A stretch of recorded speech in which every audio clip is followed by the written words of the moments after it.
que cette Bible qui est la pensée manifestée de Dieu, la pensée exprimée de Dieu, mais il y avait une arrière-pensée. Parce que derrière la pensée, il y a une arrière-pensée. Les Anglais appellent cela le back mind. C'est-à-dire c'est l'arrière-pensée qui est votre véritable pensée. Voyez-vous? Donc ce qui était caché à tous ces hommes, c'était l'arrière-pensée de Dieu.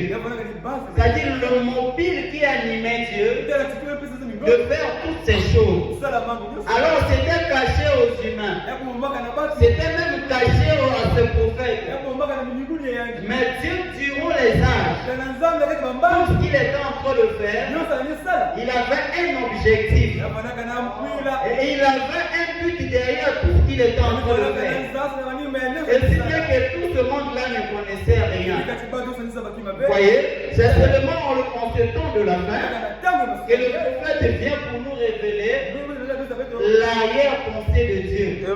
C'est-à-dire le mobile qui avait animé Dieu de faire toutes ces choses. Et vous allez remarquer que durant les 7 âges de l'Église, le prophète a emmené 7 messagers qui étaient les 7 anges de l'Église.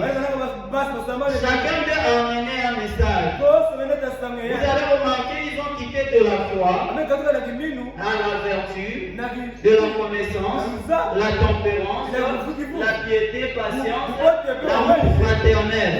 Et c'était les 7 attitudes de Dieu qui étaient aussi ces 7 attributs. C'est-à-dire Dieu voulait emmener quelqu'un, ou il voulait emmener l'adorateur à atteindre une certaine perfection. Mais pour que l'adorateur atteigne cette perfection, il fallait respecter ses échelles. Il fallait respecter cet escalier établi par Dieu.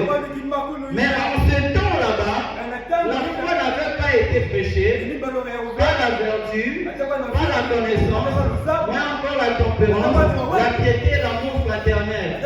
Voilà pourquoi quand Paul vient, il dit que ce ministère, c'est-à-dire le ministère de Moïse, il dit que c'était le ministère de la mort. Il dit pourquoi c'était le